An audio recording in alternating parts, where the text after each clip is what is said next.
Thank you, Byron. Really excited actually to hear from you. Super excited. So time's yours. Thanks. We have until 8 or as long as you want to go and go for it. Thank you. That's perfect. I'm a big fan of if we're done talking, the meeting's over. So if we finish before 8 and everyone feels like we had a good time, it's a valuable conversation for me. So thanks, appreciate it. We can be back and forth in this. You guys are always welcome to interrupt me. It's a small group.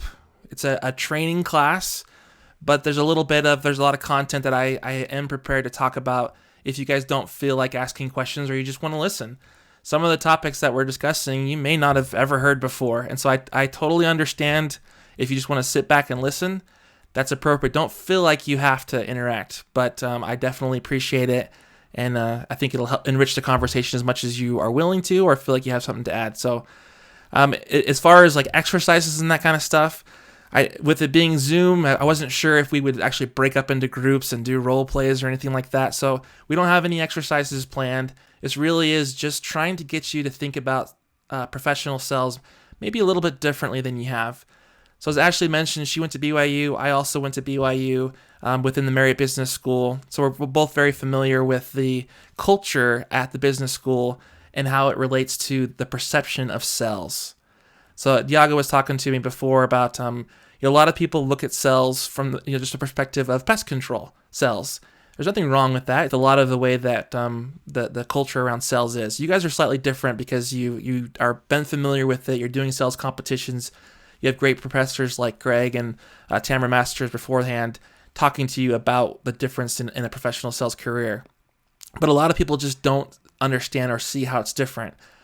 Within the sales realm, different types of sales are actually very different from one another. We always talk to people about the difference between a transactional sell and a complex sell. Transactional being you might be able to make a sell with one phone call to one person and they buy it with a corporate business card. And then a complex sell could be something where it takes 6 months, a year, 2 years, and you have 5 or 6 buyers, more of the challenger sell mentality if you guys are familiar with that book. And then within the different industries, you have software sales, which is different than maybe selling oil and gas solutions or medical devices. They all have different flavors too. Or maybe you're selling, instead of products, you're selling companies to investors or different things like that. So the sales has a large range. And I really wanted you to see, kind of my takeaway from the meeting is to understand a little bit of what a career in enterprise software sales would look like. And those 3 words are unique in talking about a specific type of sales. Okay, so when a lot of people think about sales, they think about the persuasion part of sales or the skills part of sales. I want to use things like spin selling. If you guys have covered that, I think that might still be part of your curriculum, right? Where you talk about what are the situation, the problem, the implication, the need, and it's really, or even Griffin Hill sales is another one that I took when I was at BYU, where it talks about trying to really explore a need and uncover something like pain or challenges or goals. And that's usually where people stop, and they think that's the core part of sales. It is a fundamental skill within sales, but it's not necessarily the end game of what an enterprise software sales person does. And when thinking about kind of the challenges that you might be facing as you try to get more people to be involved in your club, or having people who aren't familiar with the sales profession because maybe they didn't have anyone in their family or friends who really was in enterprise software sales. The challenge is seeing it the way that it, in my opinion, the way that it really is. And that's kind of why we went with the title of a career in enterprise software sales is a career in leadership. So I want to talk about how sales, being the type of salesperson I'm talking about, that you'd have to be to sell enterprise software is really a leadership role more than it is a persuasion role. Okay?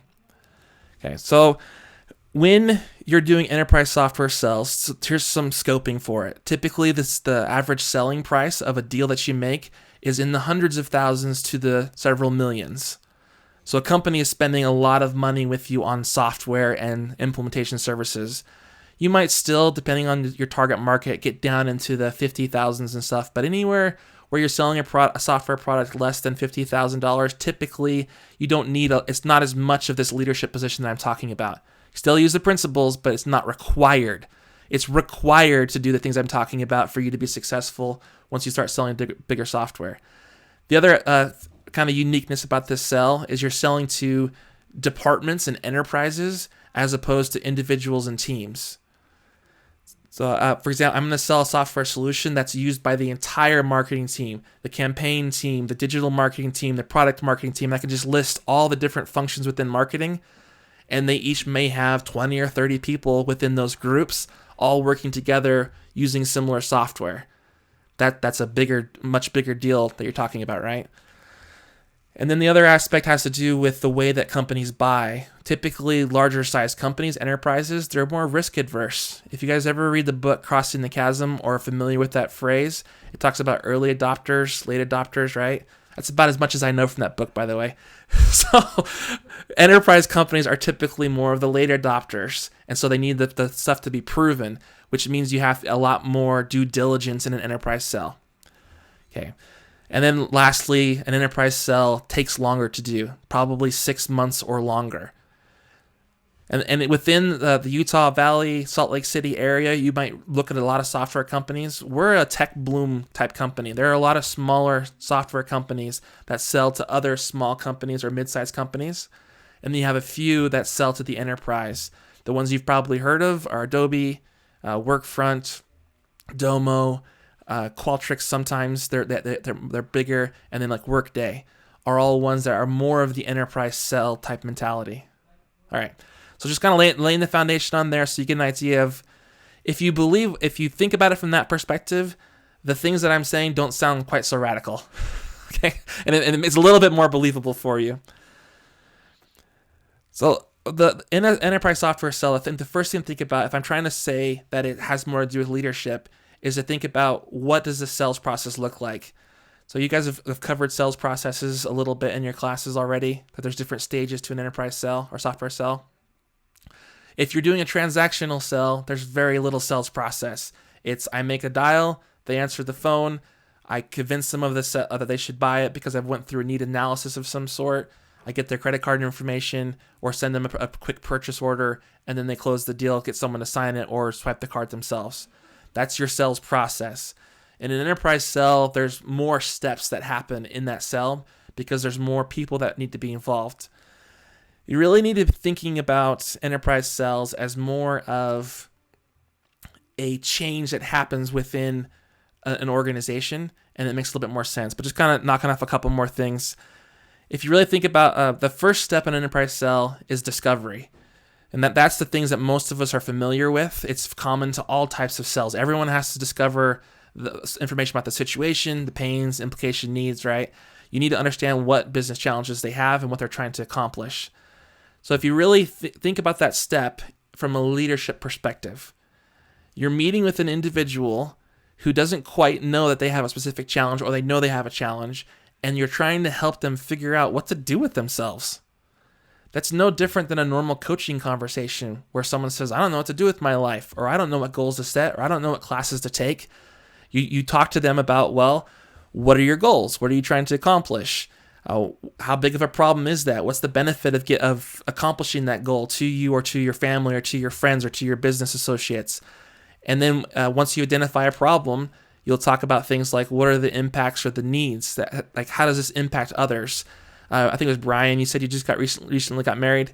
So a good question for any decision you make right now is, how's this going to impact your spouse? Something you may not have thought about before if you've only been married for a month.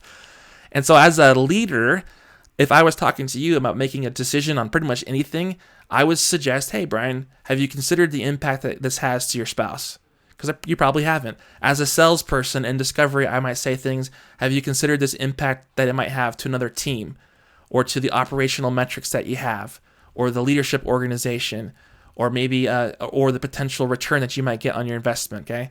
So that's really what you're doing when you do discovery. Even though it feels like you're walking through this persuasive thing, you're actually helping somebody identify a problem and make a decision that they personally want to do something about that problem.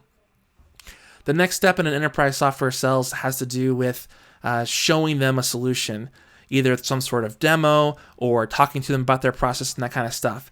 And you might think, okay, it's all about showing them technology. And I'm saying not so. It's a leadership opportunity. You're trying to help that person become what's called a champion. And you'll learn about this a lot throughout your sales career. But that you need somebody to rally everyone else around a common vision and do the selling and the changing within their organization. And so that's what you're trying to do is show them enough of what they could be like, what the differences in life might be like in order for them to want to be a part of what you're trying to help them do. Then I kind of just throwing these things out there. If you're familiar with any of these stages in a sales cycle, you'll kind of see how, I didn't really think about it as a leadership perspective. Your champion needs to go find other people to support their decision to move forward. And so we do things like a proposal. Salespeople do proposals not just to convince somebody to buy, but because there's other people that need to be involved who have to have an idea of what you're trying to accomplish, just like any project. And I know a lot of you guys are in marketing. You have to kick off any type of marketing campaign, you have to get buy-in from other people, right? And that other people have to understand the scope of what you're talking about. And so that's what you're trying to do with a proposal as a salesperson in that stage, is help them see what benefits they can get and get other people to be involved. Another quick example, and then we can kind of move on to another subject here within the sales cycle, would be an implementation call or a scoping call.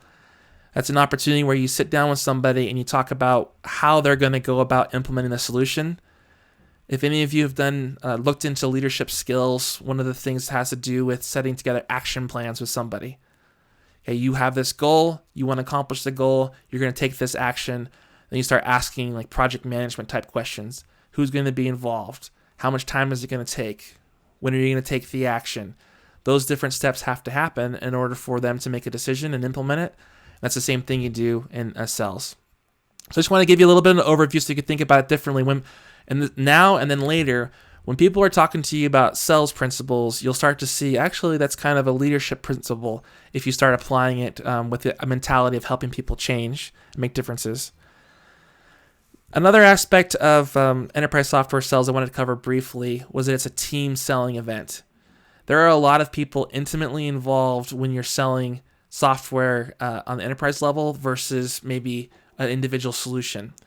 So those people would be the technical resource who understands the product well, a consulting resource who might understand how an organization does the thing your software does. So for example, I'm with Workfront.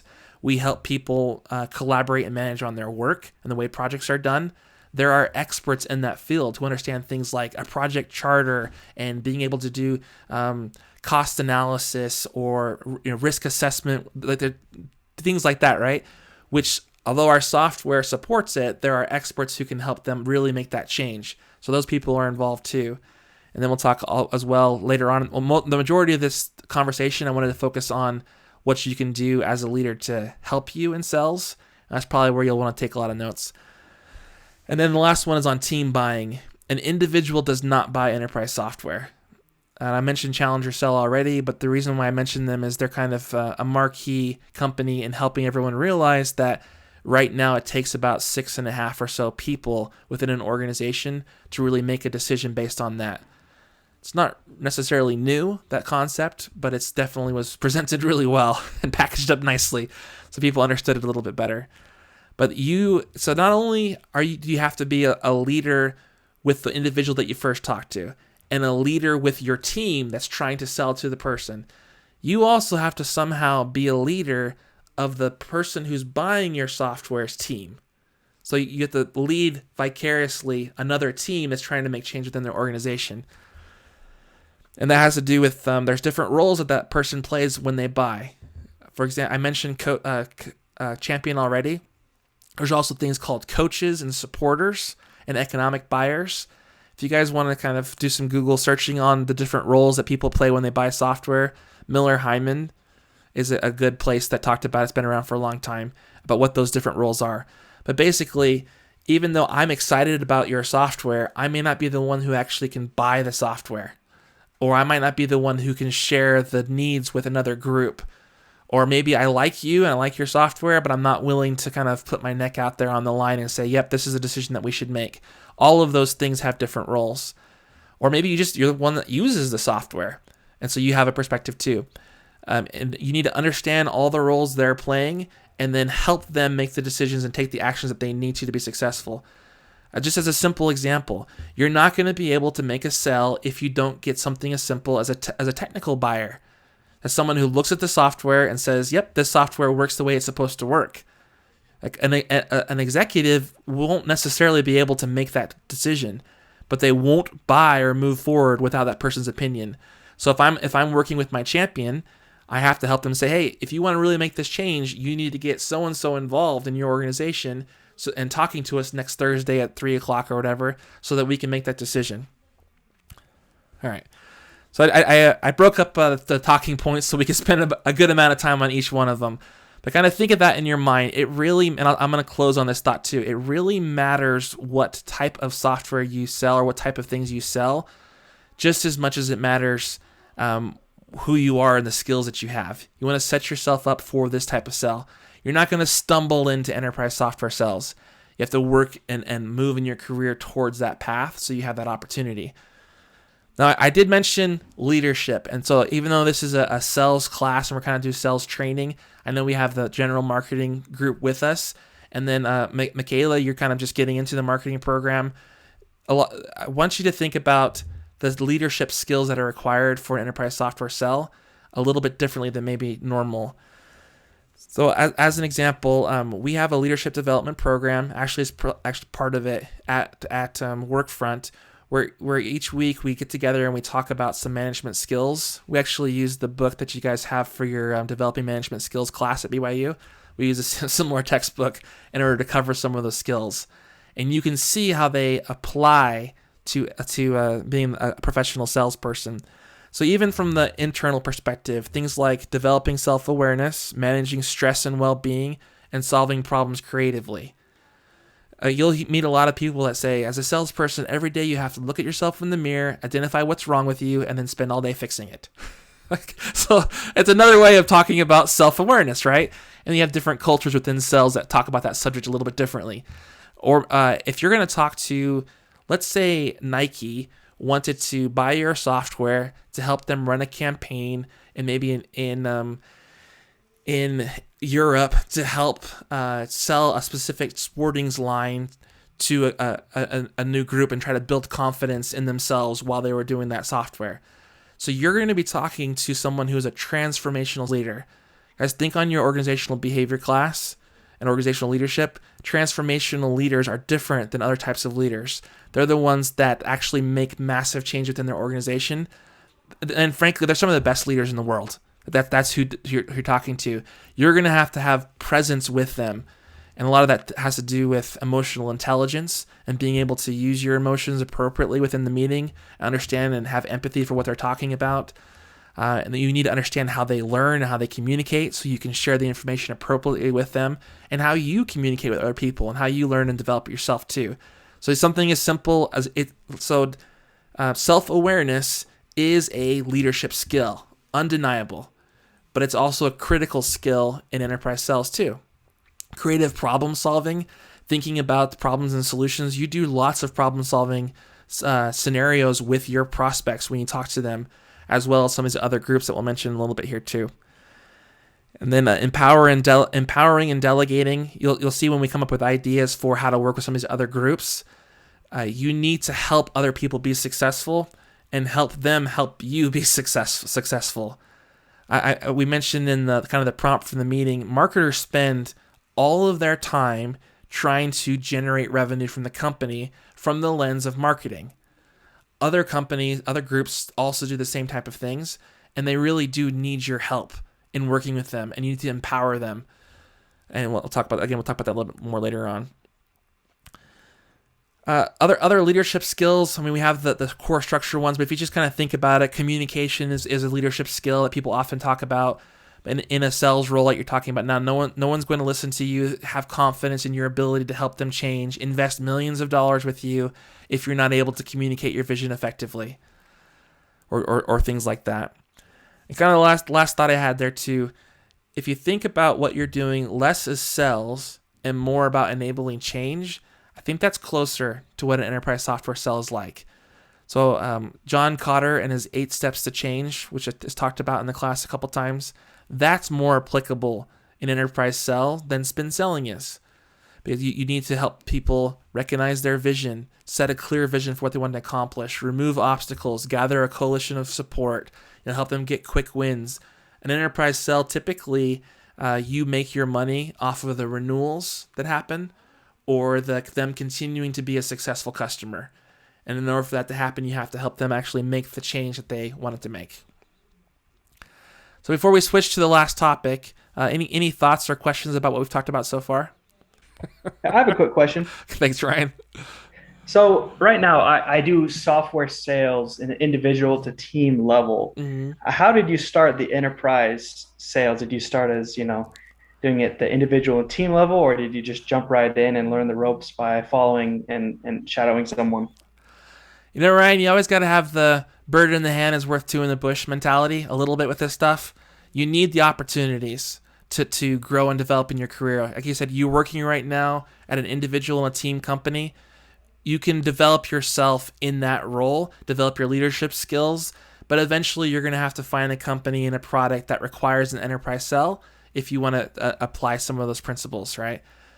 So, being excellent in what you're doing and seeing what skills you can master, what things you can develop, and then realizing you're going to have to jump around to a different company. Awesome, thanks. Yep, no problem. All right, so the kind of the concluding part, and then we have plenty of time to talk about it. I wanted to talk a little bit about the other functions within a company, because oftentimes you may not have run across it too much right now, but you will throughout your career. Salespeople are very type A personalities, and they're also the locus of control is internal instead of external. And you can note those being later on too. But so as a salesperson, you often think, I have success within my company because I work hard and because I'm very skilled. That's almost what people will say. And they think that way. And when they miss their quota, they think it's because I didn't work very hard enough or I wasn't skilled. When they hit their quota, it's because I'm the most skilled and I work the hardest.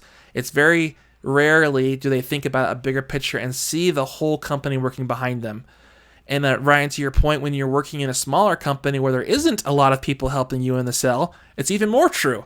Where it really is like, can you just personally bring your skill and your work ethic to the table?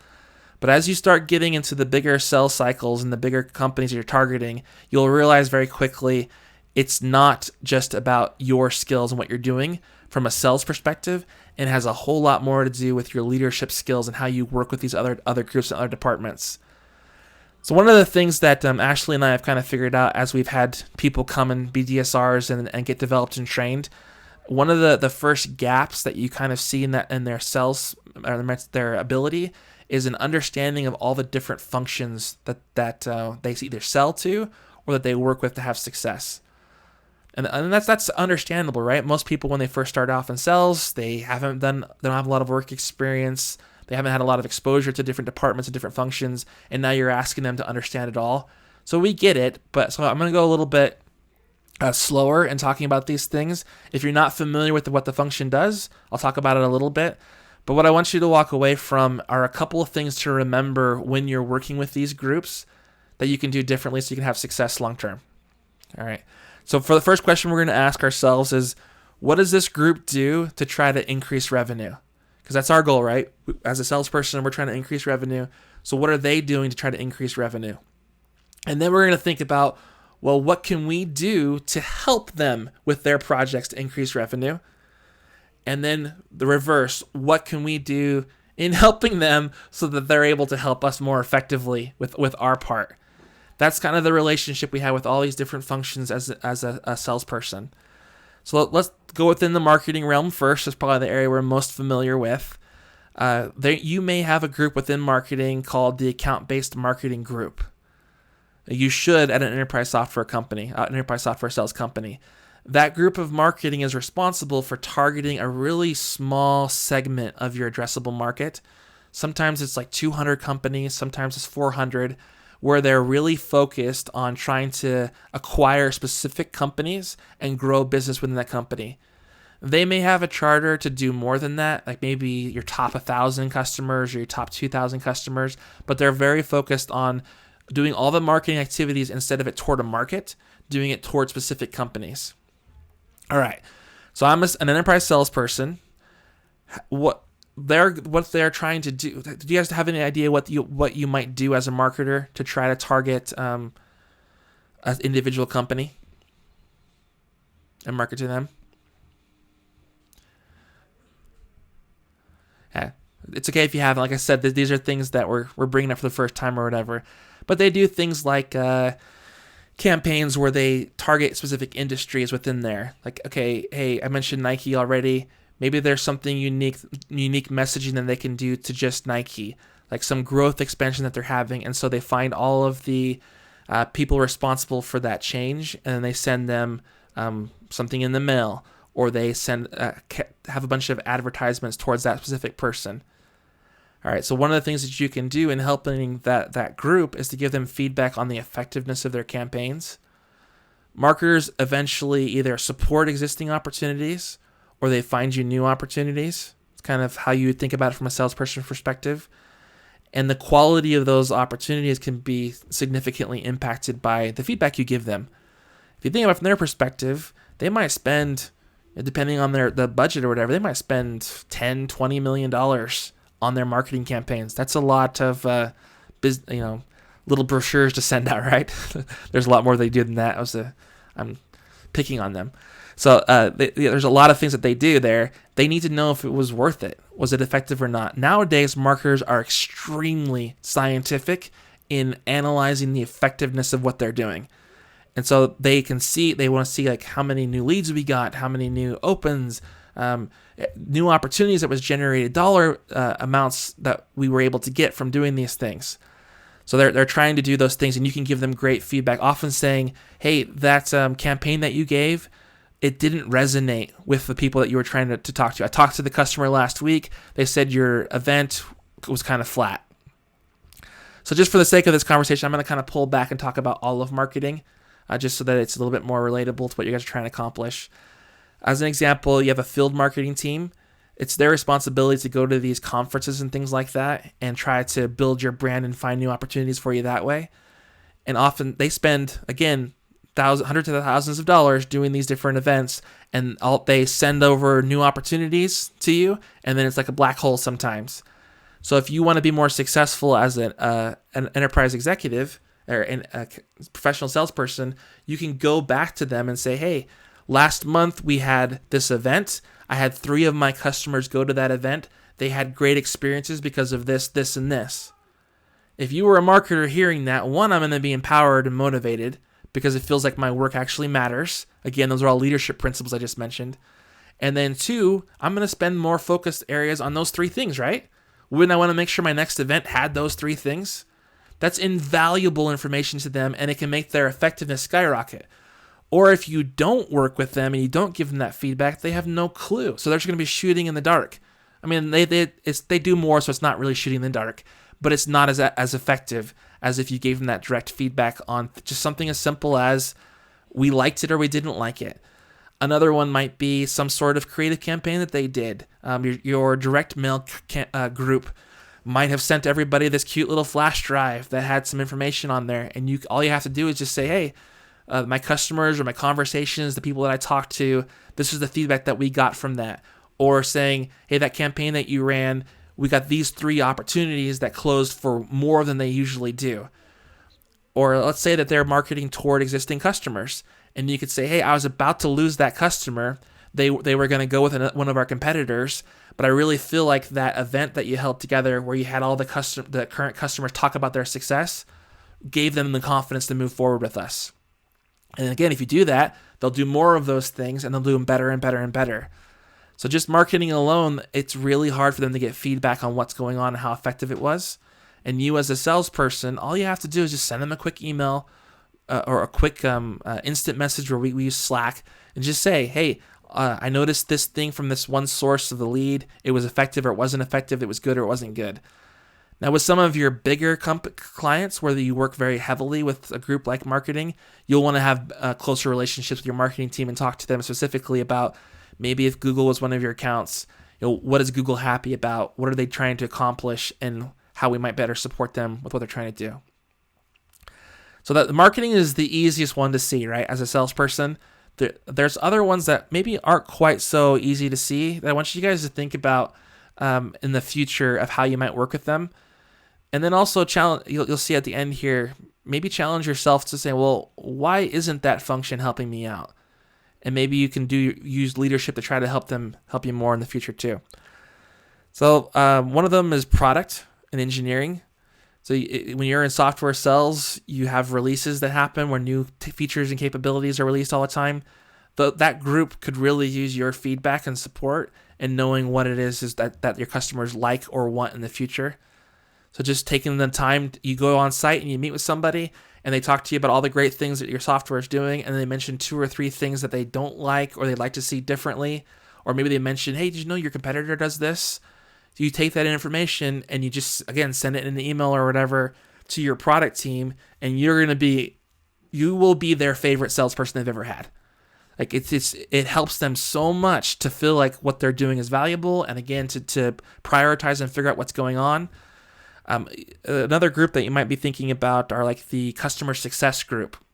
So oftentimes companies have a group of people who are responsible for making sure their customers are successful, kind of in the name. But it has a lot to do with project management and saying, what is the goals of buying our software? What are you doing at this phase and what's the benefit that you're getting from it? Oftentimes, they're good sources of referrals. In order to close these big deals, I mentioned at the beginning that these companies you're selling to are risk adverse. They need references. Good customers saying great things about you. Your customer support team knows who those people are. And it may not be in a published case study. It may not be easily accessible. But if you have a relationship with them, then they're going to be able to give you those names of those people that you could use as a reference to close those deals later on. Another one that you might pay attention to before you go into a company are the partnership team. I know at the company that I work for at Workfront, one of the key things that helped us become as successful as we were and kind of sell to the enterprise and become a kind of a leader in that space was our partner network. They went out and they were able to find out which companies like Accenture or Deloitte, like those big consulting groups, which ones were going to be able to take our solution and put it into a bigger consulting service and then sell multiple $million deals with what they're trying to accomplish. So you need to work with your partner team on either potential partners that they could have or finding out which partner you should bring into your deal. Because you're the expert on your solution. You need another expert in the field on the change aspect of it. Like even if I sold a solution like a customer sales solution that helps you manage your pipeline, you still need people who understand pipeline management, the category itself. So working with your partnership team is another effective way of doing those things. Again, there's a lot here. I want to make sure I don't glaze over too much. My point is none of this stuff is the sales stuff that you see about Wolf of Wall Street, right? Okay, right? Because it's a different type of sell. This is much more of you have to be smart, you have to be strategic, and apply everything you've learned to work and navigate and be successful. And I was telling some DSRs maybe 2 or 3 years ago, people pay you more money for a couple of things. You're doing a job no one else wants to do, or you're doing a job that requires a skill set that no one else has. The enterprise software sell is probably more of that second one. Other salespeople, this is too much, and they get lost in it. So, but if you develop yourself long term, you can start to nail these things down and be a true leader and work with them. Some other areas that if you're selling a transactional sell, you'd never even think of, but it becomes critical in an enterprise sell. The legal department, your legal team. If you have your legal team is going to have to negotiate these contracts with companies who are very good at negotiating contracts. And we're going to send them over our contract, and they're going to look at it, and they're going to mark it all up and send it back to us. They don't just sign it like when you go buy software online. It's like, hey, do you agree to the terms? And you click it. They don't do that in enterprise software sales. They actually review it with lawyers to say, is this contract really what I want for buying your software? And so if your legal team doesn't automate things appropriately, doesn't execute very well, the experience with the client is slow, you might forecast that I'm going to close a deal in this quarter, and you missed that deal because they got stuck in the legal department for 2 or 3 weeks instead of what you thought it was going to be. So working with your legal team to say, you know what, on some of these smaller deals, maybe we don't need to do custom contracts. And you give them that feedback. And then they say, all right, well, let's put together this template and try that this time. Same with finance. Your finance team is going to help you put together what's called quotes, and then your customer gives you a purchase order in return.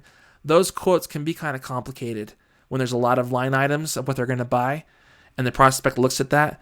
And so when you work with your finance team, you can say, this one line item that you had there where it talked about some weird product ID and what you were going to get for it, it was way too confusing. Can we reword that? And then the experience for your prospect will be better, meaning that you can get that deal closed faster. So really there's so many areas where you'd be like, what does finance or legal have to do with selling? Has quite a bit to do with okay.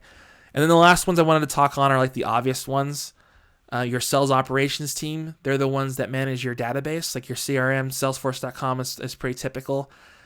They need feedback on if they're giving the right data, the right insights. Are the dashboards correct? Is layout correct? It's only going to take you one company where you go to look at the record of somebody and there's like 1 billion fields and you have to scroll up and down and find out where you have to log things to update your forecasts before you realize how much of a pain it is to not be aligned with a good sales operations team. I was just talking with somebody who is in a similar field and their sales operations team was one person. Which, that for if you're not doing a lot of change and the sales cycle is very short, maybe you can get away with that. But as the company gets bigger, it's really hard to manage a database. For example, our company has pretty much every company at least in the U.S. in our database. That's a lot of account records and contact records and information flowing back and forth. And some of them we've worked with for 20 years. There's a lot of information that we have about that account and the people in the account.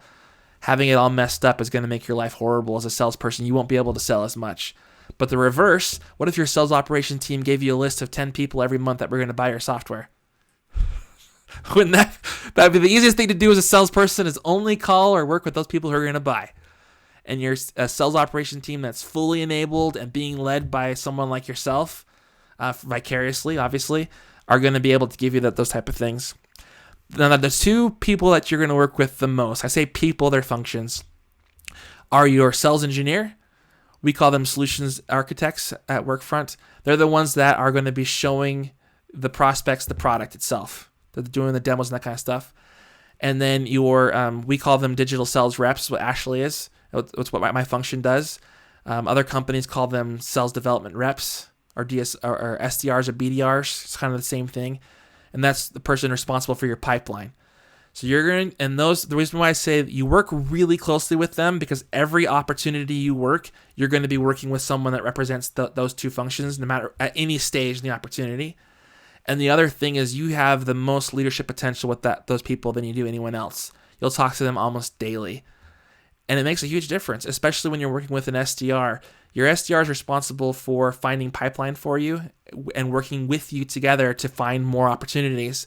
They're also new in their career, almost always, and they want to get into your role someday. And it's a great mentoring relationship. And if you've ever been in the DSR type role, you can get discouraged very quickly because of the frequency of the no's, or feeling like you're stuck and you have to be creative and figure things out. And so as a leader, if I think of myself as their leader and trying to help them be successful, then they stay motivated and inspired, and I get lots of opportunities. And same with your sales engineer. If you say, oh man, that demo was horrible, we didn't cover the right pains and challenges, we didn't show them anything that would help them be excited, well, go work with that person and give them that feedback. And resolve conflict if you have conflict and try to help them be successful, because then the next time they do the demo, it'll be even better. All right, so kind of my concluding thoughts, if that's okay with you guys. Again, back to a salesperson often thinks that they're responsible for their success because it's just kind of ingrained in you so much. It's because of your skills and your hard work and your talent. And that's just not the case with enterprise sales. You need to think about the bigger picture. When you go into a company, think about all the roles that touch and are trying to help support you and your goals, and what you can do as a leader to gain that relationship with them. And it takes real time and effort, and you have to be a servant leader and think about what they need to be successful. Give them that feedback and spend a lot of time helping them be successful so they can help you be successful. And then kind of to Ryan's point too, if you have the opportunity to be a part of an enterprise software company, then it's going to give you the opportunity to grow your leadership skills and your sales skills at the same time. So when you're interviewing, maybe not in your first interview, you know, want to sell them on how you are the skilled and hard worker first, but sometime in your interview when you think that they're kind of sold on you, now they need to sell themselves to you too, right? You don't just work for anyone. Ask them about their marketing team. Has their marketing team ever won an award ever? And they're probably not going to be a very good team for you to work with and integrate with. Their partner networks, if it's only 1 or 2 partners, it's going to be a big challenge for you to have success. And from a personal experience mentality, both my mom and dad were in sales when I was growing up, and my mom at some points really shared some stories where I remember she would really felt like it was her fault she wasn't being successful at some of the companies. With the eyes that I have now, looking back on it, I wish I could have been there and said, you know what, actually, it's not. There are a lot of people working together in an enterprise sell to make you successful or not. So if you can, before you go to the company, find out, do you have this network? Are they willing to work with you? Do they see you that way as the leader of how you could help them out? And then if you don't have that, your first challenge, your number one challenge is not going to be to get in and make 100 dials. It's going to be to figure out how to develop position yourself as a leader and how to start applying your leadership skills to help them be successful.